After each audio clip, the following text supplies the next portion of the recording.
Hey guys, tonight I want to tell you something that's been sitting in my chest for years.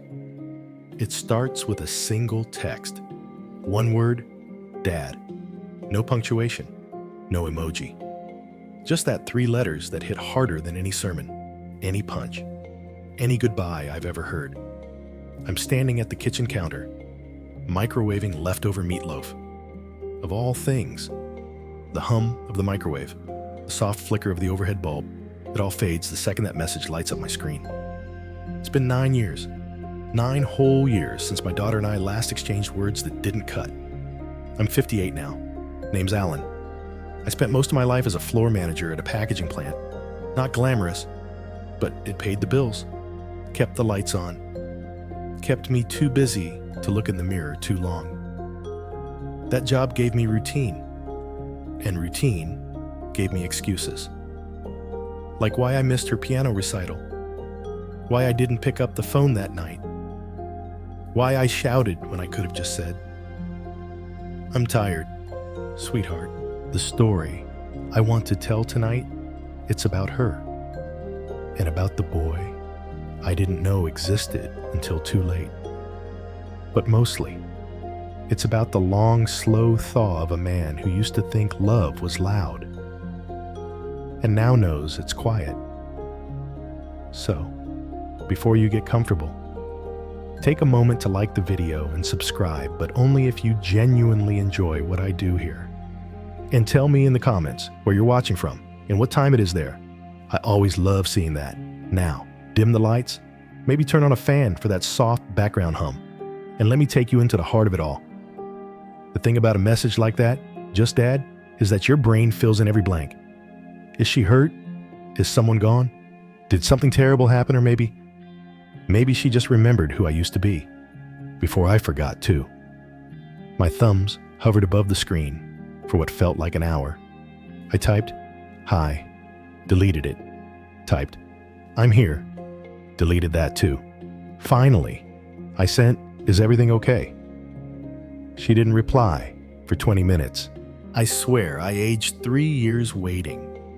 That meatloaf cold again, still sitting there, halfway between burnt edges and mashed potatoes I never really liked. Funny how grief tastes like overcooked food. When she finally responded, it was a photo. A kid, maybe 5, with a mop of curly brown hair that looked awfully familiar. He was squinting at the camera, grinning like he just got away with something. He had my eyes. There was a toy fire truck at his feet, and a drawing taped to the wall, behind him something colorful and chaotic. Underneath the photo, she wrote, "His name's Caleb. He calls me Mom." I dropped the phone. Not metaphorically. It actually slipped out of my hand and hit the floor. I bent down to pick it up and realized I was trembling, not crying. Not yet. Just shaking. Like someone who realized the house had been on fire for years and only just smelled the smoke. My daughter's name is Rachel. She's 31 now. She was 22 the last time I saw her in person. We fought in the driveway, her face red and wet and furious. Mine, stone and stubborn. I said things like, "As long as you live under my roof, and I won't be disrespected." She said things like, "You don't get to talk to me like that anymore, and I'm done trying." And just like that, she was gone. I always thought there'd be a moment, some obvious milestone where we'd reconcile.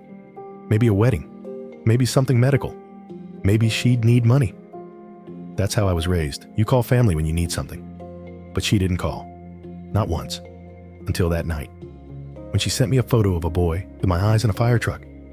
There's a part of me, small, mean, and tired, that wanted to reply, and you waited 5 years to tell me. But I didn't. Because her message, even if it was late, was also an invitation. And God knows I've ignored enough invitations in my life. Instead, I wrote, "He's beautiful. What's his favorite dinosaur?" Because that's the kind of thing I would have asked her. Once, before all the walls? She replied, he likes the ones that fly, pterodactyls.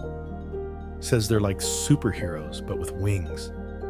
And just like that, I started crying into my mashed potatoes. It's strange. Right how the heart recognizes home. Even after all these years, the day I lost her wasn't the day she left. It was a Tuesday, cloudy, muggy. One of those North Carolina afternoons where the air feels like a wet wool blanket someone forgot to rinse. Rachel had been back from college for a week. I remember because I kept stepping on her shoes. She'd kicked them off at the front door. Muddy Converse sneakers with that same little daisy charm she'd always tied onto the laces. I'd asked her twice to put them away. The third time, I kicked them aside and muttered something under my breath, like a fool auditioning to be the villain in his own story. She heard me. She always did. Rachel had this radar for tone. She'd inherited that from her mom, God rest her soul. Except while her mother would go silent when you crossed the line. Rachel would charge straight through it that day. It started with the shoes and ended with everything we never said. She came down the stairs in a denim jacket, 2 sizes too big, an eyeliner that looked more like war paint than makeup. I asked her where she was going. She said, out. I said, with who? She said, someone who listens? Now, if this were a feel-good family movie, that would have been the moment I softened. Maybe told her I missed her, but I didn't. I told her if she walked out that door without telling me who she was with, she shouldn't bother coming back. And she said, you know what? Maybe I won't. Then she left. Not forever, not yet. But in hindsight, that's when I lost her, when she realized home felt more like judgment than shelter. You know what's ironic? I kept that damn denim jacket, still folded in a plastic bin, in the garage next to her high school yearbooks and a pink plastic recorder she used to play badly. Sometimes, when I have one too many whiskeys, I go down there and unzip that bin like it holds a time machine. That afternoon, after she left, I sat on the porch pretending I wasn't waiting to hear the gravel crack under returning tires.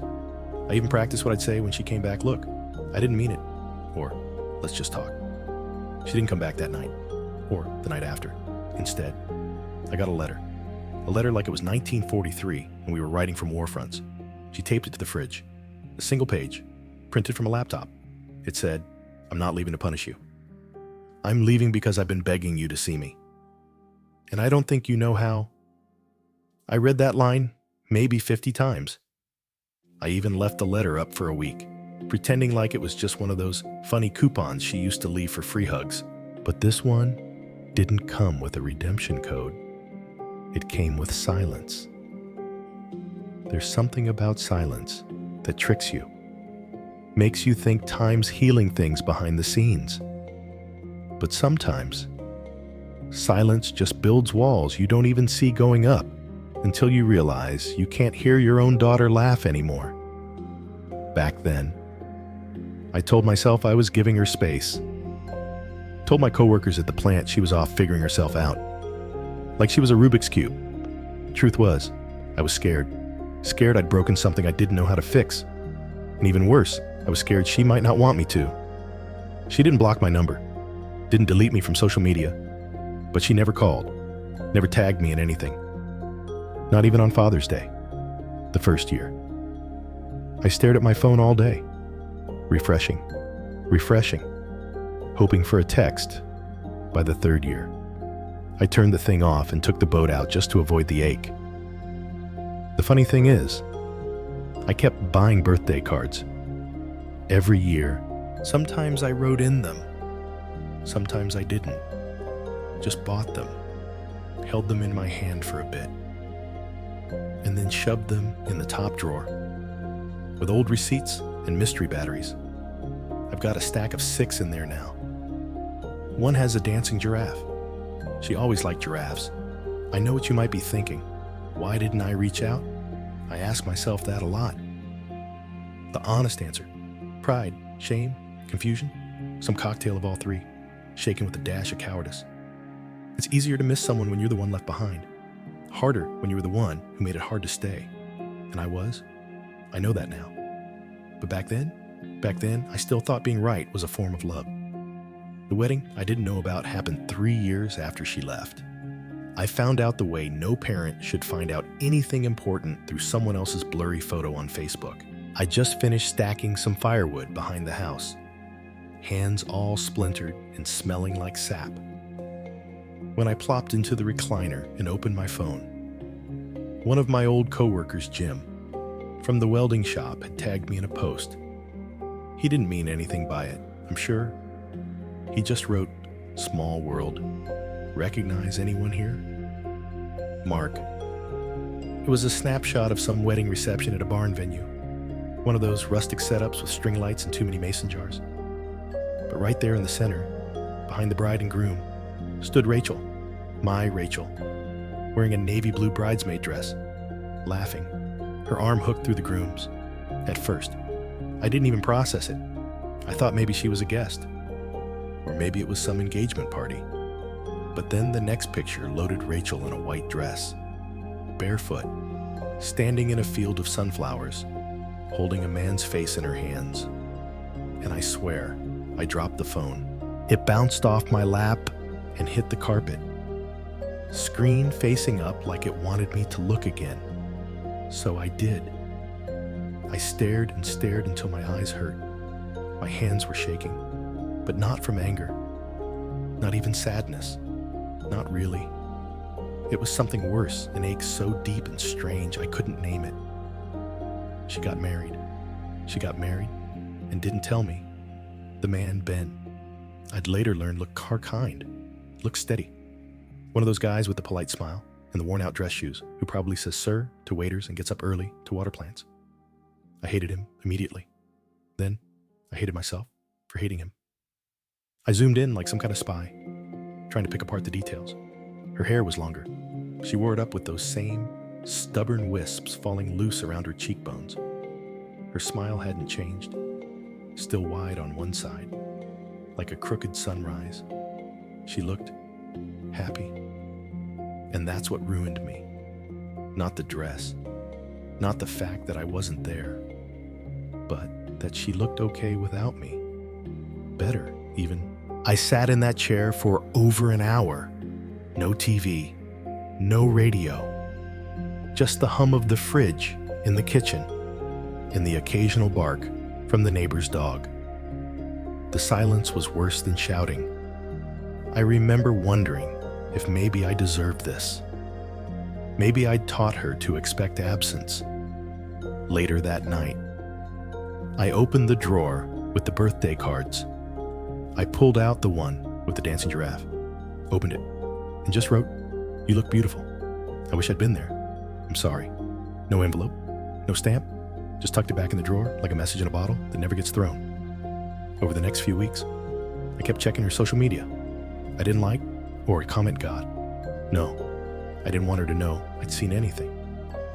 I just watched, lurked, I guess. Is that what they call it? Sounds about right. I was lurking on the life of the one person I used to read bedtime stories to. They went on a honeymoon, Greece, I think. She posted a photo of the two of them eating something that looked like squid. I remembered when she was 9 and screamed at a shrimp because it still had eyes. People change, I guess. One night, 2 fingers of bourbon in, I actually tried to call. Her number was still in my contacts, still under pumpkin, because I hadn't had the heart to change it. But when I tapped it, it rang once, twice, then voicemail. Her voice came on, "Hey, it's Rachel. Leave a message." And I froze. Her voice, still bright, still clear, still the same. I listened to the beep, and I said nothing. Hung up. I don't know what I thought would happen. That she'd pick up and say, "Dad," that we'd cry and laugh and book a flight and everything would be okay. No, real life doesn't work like that. Instead, I started writing letters again. This time, not even pretending I'd send them. Just writing, one every week, telling her about my garden, about the squirrels chewing through the bird feeder, about how I finally learned how to make lasagna without setting off the smoke alarm. It made me feel close to her, closer than I'd been in years. But it didn't fix anything. You can write all the words you want to a door, but it still won't open unless someone's on the other side, turning the handle, and I didn't even know if she still had a key. There was one day in early spring, just when the trees out back were spitting out that electric green fuzz, that I noticed something strange in the mailbox. It was an envelope, plain white, no return address, just my name mark, written in small, neat handwriting I didn't recognize at first. Not at all like Rachel's swoopy cursive with hearts over the eyes. This was tighter, more restrained, but something about the way the M leaned forward felt familiar. I carried it inside like it was glass. I didn't open it right away, just set it on the kitchen counter next to the empty coffee pot, where it stared at me like a question I wasn't ready to answer. I did the dishes first, wiped down the counters, swept the floor. Anything to delay it. That's something I've become oddly good at, avoiding small, powerful things. When I finally slid my thumb under the flap, I half expected glitter to fall out, or maybe a court summons. Instead, it was a single piece of lined paper, folded twice, no greeting. Just Ben and I are moving to Portland next month. I thought you should know. That was it. No love. Rachel. No punctuation beyond the period. Not even a date. I read it 3 times. Then I laughed. Not a full belly laugh, more like that brittle kind of chuckle that slips out when your brain doesn't know what else to do. I'd spent all this time wondering if she still thought of me. And there it was, proof. Cold and quiet and anonymous. But why send it at all? Why now? The letter didn't ask me to do anything. It didn't invite a response. It was like she was giving me one last breadcrumb before disappearing into the trees that night. I sat on the porch with the envelope in one hand and a beer in the other. The air smelled like wet dirt and lilacs. And there was this tiny bird, one of those jittery gray ones flitting around the gutter. I watched it for what felt like hours, trying to decide if I should respond. I didn't, not right away. Instead, I started imagining what her life looked like in Portland. I pictured her walking through rainy streets with a yellow umbrella, clutching a reusable coffee cup, her hair tied up in a messy bun. I wondered if Ben liked dogs, if they had a fireplace, if she still ate too many saltines when she was anxious. It was the strangest grief, mourning something that wasn't dead, just out of reach. About a week later, I sent a postcard. I don't know why. Maybe because it felt less heavy than a letter. Just a photo of the lake near my house and 3 words on the back. Thanks for telling me. That's it. No address, no phone number, no invitation. It didn't bounce back. Maybe she got it. Maybe she read it and rolled her eyes. Maybe she smiled. Maybe nothing. But here's the thing that no one tells you about estrangement. Silence becomes a language.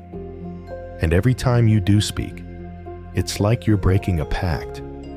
Still, that envelope did something to me. It cracked the frozen part of me just enough to let in air. I started doing things again. I planted tomatoes, even though the squirrels always steal them. I cleared out the spare bedroom, not for anyone in particular, just to see the floor again. I even signed up for a pottery class at the senior center, where I made a truly hideous bowl that somehow got called abstract by the instructor. I kept the envelope, though, slid it into the drawer with the birthday cards and the unsent letters. Some part of me thought maybe it was her way of leaving a door open. Or maybe she just wanted to feel like she'd done the right thing. Either way, it sat there like a white flag. That summer, I drove past the old ice cream stand where I used to take her after soccer games. They'd repainted it. The red had faded into pink, and the sign said, "Vegan soft serve now." I laughed again, the brittle kind, and ordered a scoop of something that tasted vaguely like strawberries and regret. On the ride home, I rolled down the windows and let the wind slap my face. It felt good, sharp, alive. I remember thinking, if she ever comes back, I'll be better. Not perfect, not fixed, just better. I didn't go to the hospital right away when her father was dying. I told myself I was giving her space, respecting boundaries. But really, I was afraid of how small I might look beside that bed. Afraid that she wouldn't want me there, or worse, that she would. And I wouldn't know what to do with that. When I finally went, 2 days before he passed, the waiting room was quiet. Just the hum of vending machines and that thick, disinfectant air that clings to your clothes like guilt. I brought a half-wilted bouquet and a bottle of her favorite ginger ale, because I remembered that she never drank the soda they had there. Rachel was sitting beside her father's bed, elbows on her knees, staring at the floor like it was telling her something. Her hair was pulled back in a loose braid, and her sweater had a tiny stain on the cuff. She didn't look up when I knocked lightly on the doorframe, just said, "Hey," like I was a neighbor dropping off mail. Her dad was asleep or unconscious. Maybe. I couldn't tell. His chest rose and fell in that slow, laborious way, like it was trying to decide if it was worth the effort. Machines beeped softly in the background. I stood in the corner for a while, unsure of my place in the room. "Did you eat?" I asked. She shook her head. "Not hungry. I brought ginger ale." That made her smile, small, but real. We didn't talk much. I sat on the little couch beside the window and tried to remember if I'd ever seen her cry. Not once. I realized not even when we broke up. She just quietly unraveled, like a thread pulled too tight. Her dad stirred once and opened his eyes for a second. He looked at her, then at me. Then he closed them again. That was the last time I saw him alive. Later that evening, after a nurse gently asked Rachel to go get some food, we stepped outside. The hospital parking lot lights made everything feel surreal, like we were standing on a stage waiting for someone to yell, "Cut!" He asked about you. "You know?" she said. I blinked. "He did?" She nodded. "A few weeks ago. Said he wondered if you ever finished building that bookshelf." I laughed. "It's still in pieces in the garage." She looked over at me then. Really looked. Her eyes were glassy, but her expression was calm. Like she'd already cried everything out in some private place I wasn't invited to. I didn't know what to say to him. She whispered, "About you. You didn't know me anything." I said, but the words tasted like rust. She pulled her sleeves over her hands the way she always did when she was cold or uncertain. I just didn't want to explain why you weren't around. There it was. Not anger, not blame, just the simple truth of absence. I wanted to say something. I really did. Something like, "I didn't know how to be in your life without breaking it more." Or, "I thought you were better off without me." But none of that would have made the moment better. It would have just turned it into one more thing for her to carry. So I said the only honest thing I could think of. I should have been. And she nodded. We didn't hug. We didn't make promises. We just stood there in the parking lot. Two people orbiting a grief that had nothing to do with romance and everything to do with time lost.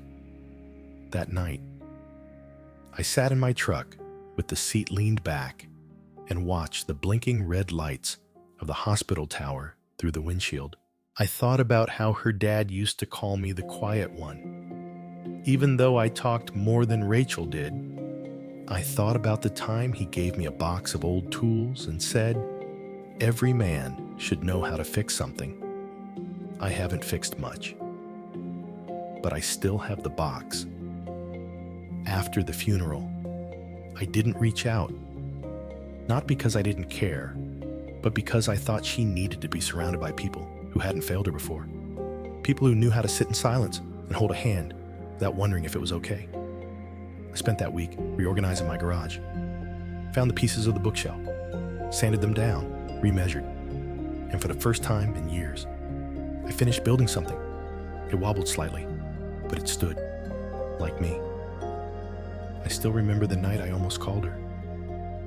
I was sitting on the back porch with a glass of something that burned just enough, watching the moths flit around the porch light like they didn't know they'd get singed. It was quiet, too quiet, that kind of quiet where even your own thoughts feel like intruders.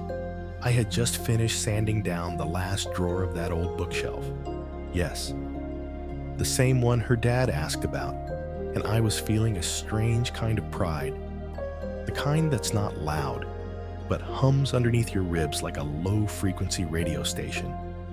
My phone was right there, charging, glowing faintly, and I kept glancing at it, like it might jump up and dial itself if I stared long enough. The truth is, I'd typed her name in the contact search. I'd hovered my thumb over it. I'd even rehearsed what I'd say. "Hey, Rachel, just finished the bookshelf. Thought you'd want to know." Or maybe I keep thinking about what you said outside the hospital, but none of it felt right. Too casual, too weighty, too late. Instead, I sat there and thought about how many conversations we never had, how we got good at sharing space without sharing what mattered. Like we were always in a hallway, passing each other on the way to separate rooms. That night, the moon was full. I know because it lit up the edge of the fence and made the grass look silver. I thought about how she used to say she couldn't sleep on full moon nights. Said it made her restless, like her soul was trying to get out and run around barefoot. I used to laugh at that. Not in a mean way. More like the way you laugh when someone you love says something you don't understand, but admire anyway. I took a sip from the glass and whispered her name into the dark. "Rachel." And I swear, something in the wind answered back. Not her voice, not anything supernatural, just the ache of unspoken things swirling around the edges of the night. The problem with regret is it doesn't knock. It seeps in through the baseboards, climbs under your shirt, settles in your bones, and on nights like that, when everything is still, it taps you on the shoulder and says, "Remember, I didn't call her." I let the moment pass. I told myself I'd wait for a better reason, a cleaner excuse. Maybe her birthday, maybe next Tuesday. But deep down, I knew I wasn't afraid of her not answering. I was afraid she would, and I wouldn't know what to do with the sound of her voice. I stayed on that porch until the glass was empty and the moths had burned themselves out. I went inside and scrolled through old photos. Not many, surprisingly. We weren't a selfie couple. Most of our memories live in things. A dent in the coffee table from when she dropped her textbook. A tiny scratch on the fridge from where she taped her famous "No More Almond Milk" post-it. That one still makes me smile. The next day, I deleted her contact. Not out of anger, not even out of heartbreak, just surrender. It felt like releasing a bird you'd nursed back to health, knowing it was never really yours to keep. I still think about that night sometimes, when the porch light buzzes, or when the moon makes the grass silver again. I wonder what would have happened if I'd called, if her voice would have been tired or curious or soft. But I'll never know. And that's the thing about almosts. They don't haunt you with what did happen. They haunt you with what could have. There's a letter in my nightstand drawer. It's not in an envelope.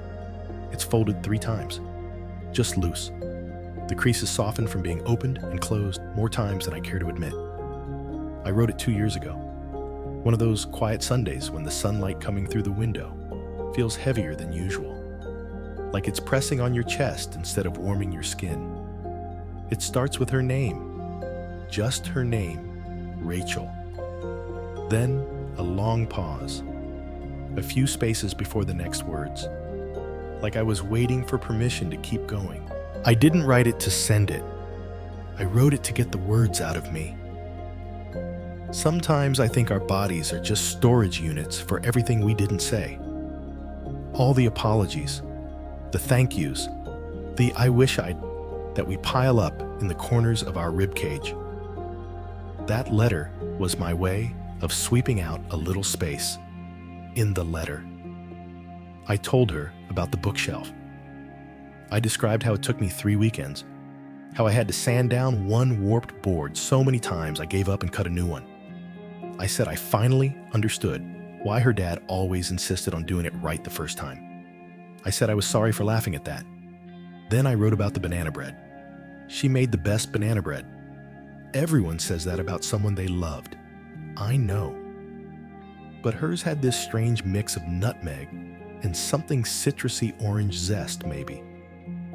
She never told me. Said it was her grandma's secret. In the letter. I told her I tried to make it, and it came out dense and wrong. I said I missed the way it made the kitchen smell like childhood. I also wrote about her laugh, how I hadn't heard it in years, but I could still feel it. The way her shoulders shook a little, how she used to cover her mouth like she was embarrassed to find something so funny. I told her it was my favorite sound, even when it wasn't because of me. About halfway through, the letter turns. I start to talk about how I didn't understand what she needed when we were together. That I thought being present meant being in the same room. That I didn't realize until later that you can be sitting next to someone and still be miles away. And then, the hardest part, I told her I never asked why she stopped reaching for my hand in public. I noticed. Of course, you always notice. But I pretended not to. Like not saying anything would make it go away. I admitted that was cowardice. Plain and simple. The last paragraph is just 5 words. I'm sorry. I see now. It's not a grand conclusion. There's no offer to meet or rekindle or reopen wounds. Just that. A quiet acknowledgement of my own blindness. I've read the letter maybe 100 times. Once, when I had 1 too many glasses of wine, I held it up to the sunlight and thought about burning it. Not out of anger, just maybe it would feel like closure. But I didn't. Instead, I folded it back up and slid it into the drawer beneath some socks and a receipt from a coffee shop we used to go to. I still order her drinks sometimes. Half-sweet oat milk latte. I don't even like it. But it reminds me of how she used to crinkle her nose after the first sip and say, "Almost right." Writing that letter didn't change anything between us. She doesn't know it exists. But it changed something in me. Like I had finally said the thing I'd been tiptoeing around for years. And even if she never reads it, maybe somewhere, somehow, part of her already knows. I think we write letters like that not for the person they're addressed to, but for the version of ourselves that never got the chance to say it out loud. And now, whenever I pass by that drawer, I tap it once with my knuckle. Not as a ritual, not even consciously, just a habit. Like checking that a door is locked, or flipping a switch even though the light's already off. A reminder that the words are still there, that I finally spoke them, even if no one heard. The phone call I missed came on a Tuesday. I remember because it was trash night, and I was wrestling a leaking bag full of old kale and coffee grounds down the driveway when my phone buzzed inside. I heard it faintly through the open window, 2 quick vibrations. Then silence. I didn't rush. I didn't even think twice. By the time I came back inside, kicked off my shoes, and checked the screen, it had already gone to voicemail. It was Rachel. Her name lit up like a ghost. I stared at it for longer than I should have. Heart thudding like I'd seen a number I wasn't supposed to see again. No message, just the missed call icon, and a timestamp 7:42 p.m. I didn't call back. Not right away. Not that night. I told myself I was tired. that if it was important, she'd call again, that I didn't want to sound breathless or awkward. But really, I was scared. I was scared that maybe she'd forgiven me, or worse, maybe she hadn't. Maybe she just needed closure. And I wasn't sure if I was ready to be a chapter someone else needed to close. I played the voicemail the next morning. Finally, it was just 12 seconds long. Hey, it's me. I was driving and passed that old gas station near Brighton. The one with the weird bird statue out front just made me think of you. Anyway, no need to call back. Just hope you're okay. Click. I sat on the edge of my bed, socks mismatched, hair sticking up like a dandelion. And I felt the years collapse inward. The gas station bird was our inside joke, a hideous rusted metal sculpture of a heron that looked perpetually confused. We used to make up backstories for it while filling up the tank. His name's Gerald, she'd say, and he's secretly running for mayor. Stupid, silly, completely ours. And she remembered. She remembered that one absurd detail when I thought she'd probably scrubbed me clean from her life like dust from a shelf. I didn't call back. Again, I saved the voicemail. I listened to it again that weekend, then again a few months later. When my cousin mentioned he'd seen Rachel at some charity run, smiling, surrounded by people I didn't know, I kept the message until a phone update wiped it. I remember the moment I noticed it was gone. I searched through my saved messages, panicking like I'd lost a physical object, like I'd dropped a locket down a drain. But it was digital, and it was gone. For something so short. It had started to feel like a heartbeat in my pocket. 12 seconds of someone remembering me kindly. I didn't realize how often I replayed it on quiet nights, usually around the time when the house feels too still, and every clock tick sounds like a guilt trip. I don't think she meant anything big by the call. Maybe she'd had a long day. Maybe a song on the radio brought me up. Maybe the world felt too heavy and she just needed to toss a little weight my way, knowing I'd carry it without asking why. But it left me wondering what would have happened if I had picked up. Would we have laughed? Would we have sat in that strange silence that happens between people who used to share everything? Would she have told me about someone new? About a job change? About the banana bread recipe I never got right? Or would it have just been 12 seconds of shared breath? One more beat in a rhythm we no longer knew how to dance to. Here's the part I can't shake. I still check my voicemail now and then, just in case. I know it's irrational, but some part of me still listens for her voice. Sometimes I imagine a future version of myself. Older, grayer, maybe in a smaller house, still keeping a drawer full of letters, still carrying ghosts in my pocket. Maybe in that version. I do answer the phone. But in this one, I live with the echo. The last thing I ever told Rachel was a lie. Not a huge, malicious one. Just one of those small, shaky truths we bend into shapes we can live with. I told her I was fine. It was a Thursday, early spring, and we were sitting on the hood of my car under the old sycamore behind the community center. The air smelled like wet bark and newly mowed grass, and there were kids playing soccer in the field below. She had a cup of takeout coffee balanced on her knee, and her eyes squinted against the sun, like she wasn't sure she wanted to see me clearly. We'd been quiet for a while. Not angry quiet, just tired. Then she said, "You'll be okay, right?" And I said, "Yeah, I'm fine." She nodded, stared down at her boots, and said, "Okay." Then, like I had signed something, that was the last time I saw her face. It's strange how often I think about that moment, not because of what I said, but because of what I didn't.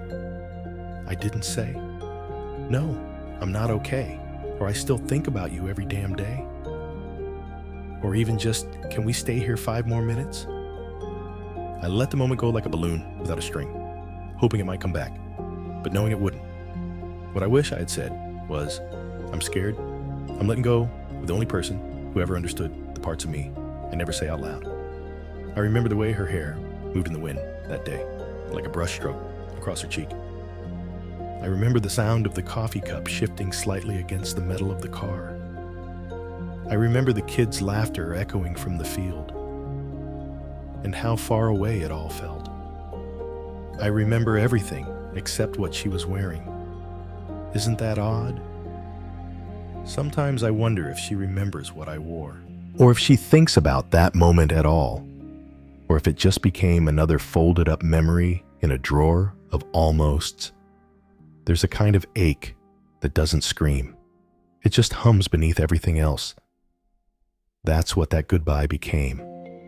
A quiet hum, like a fridge late at night when the house is still.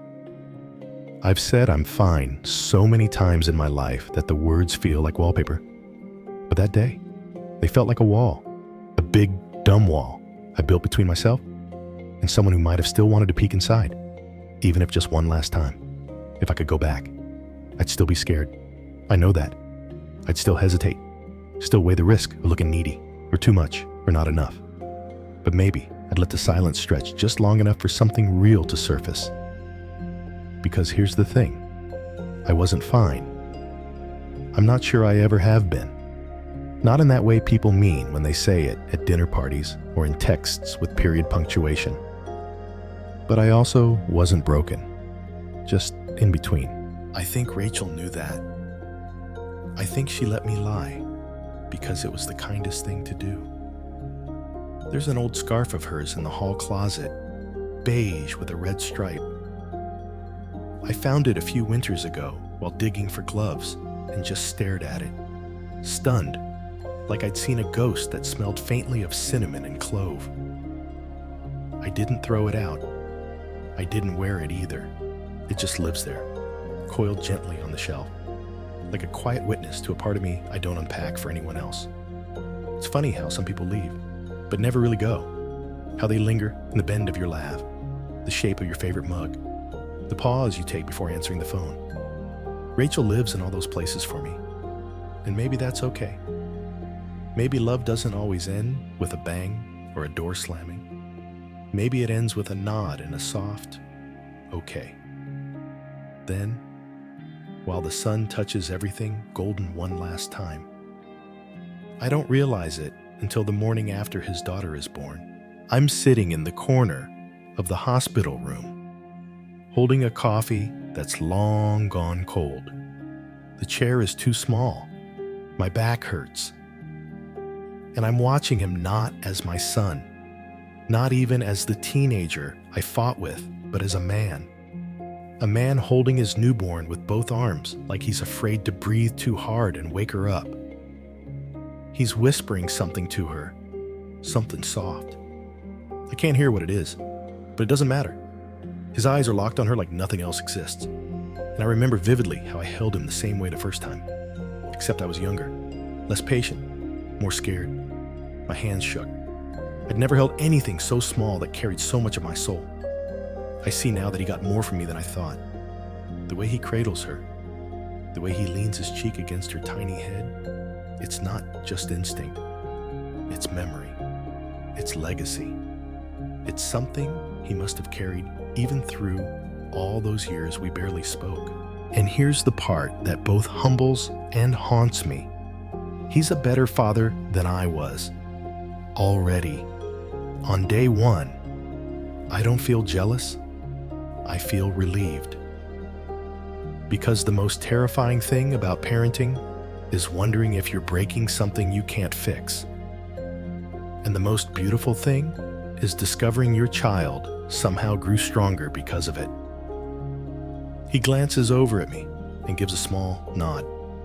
That's it. No words, but it's enough. The kind of nod that says, I get it now. I nod back. You don't need to say we're sorry anymore. That moment is the apology, and the forgiveness, and the promise. I offer to take the night shift so he can sleep. He laughs and tells me I'll snore louder than the baby. I say, that's part of my charm. We laugh. Then we sit in the kind of silence that feels full instead of empty. I hold my granddaughter for the first time at 2:13 a.m. Her fingers wrap around my pinky like she's already decided I'm worth holding on to. And I say, under my breath, "Welcome, little one. I've been waiting to meet you." I say it not just to her, but to the man holding the camera, the man who was once a boy I couldn't reach, the man who grew up despite me, and maybe because of me. Maybe that's what redemption looks like, not some grand gesture, not some perfect ending, but a quiet beginning you never thought you'd be lucky enough to witness.